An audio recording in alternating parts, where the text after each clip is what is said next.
yeah. Okay. Okay. Sorry. So I'm not. Look at the highlights.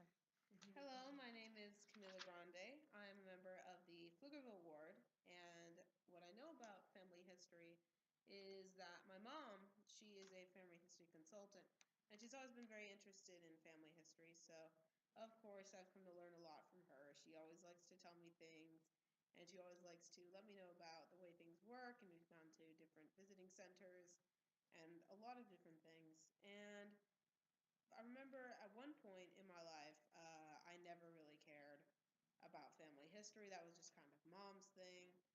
And when I was about, I think, 12 or so, one of my teachers, I think my English teacher, she said this one day while we were talking about a project we were going to do about family history. And I remember one of the words she said to our class was that we were all survivors and that it was a miracle that any of our family members for the thousands and thousands of years are still alive or that they exist so that you could exist.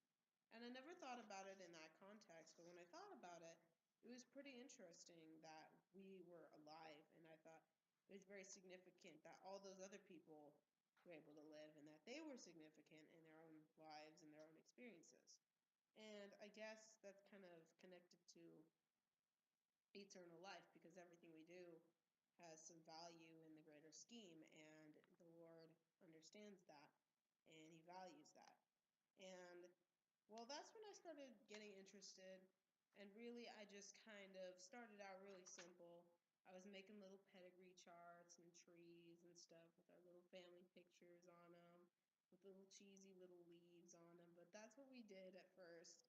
And I started doing interviews for family members, and I realized I learned a lot about my family members that I didn't know and probably wouldn't have known if I didn't ask. And like for one thing that I remember very distinctly was that I interviewed my grandpa over the phone, and he told me about his experience with his life, and specifically with serving in the Vietnam War. And that was really interesting to me because I never quite realized everything he did and how much he'd been through in his life and how much of a miracle it was that he was fine and that I was fine and that our family was fine and nothing crazy happened to any of us.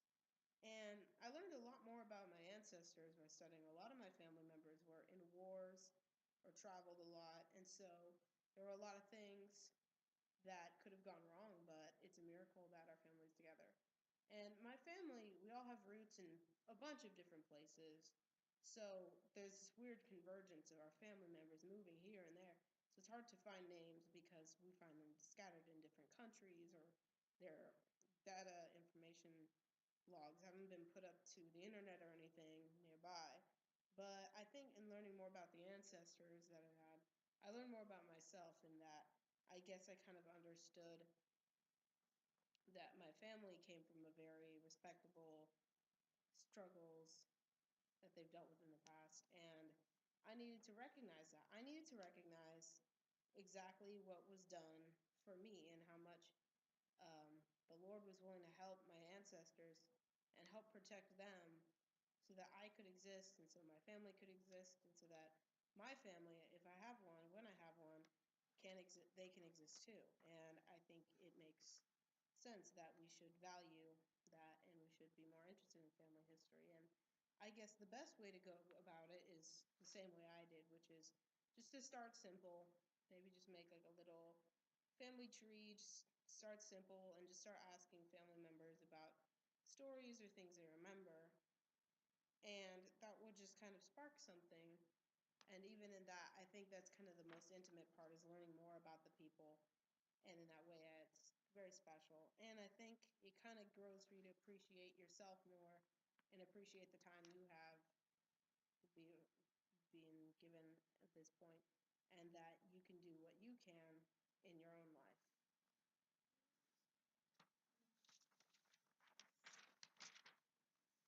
Turning pages, yep. Yeah. I didn't read this. I'm reading this just now. Okay. Um,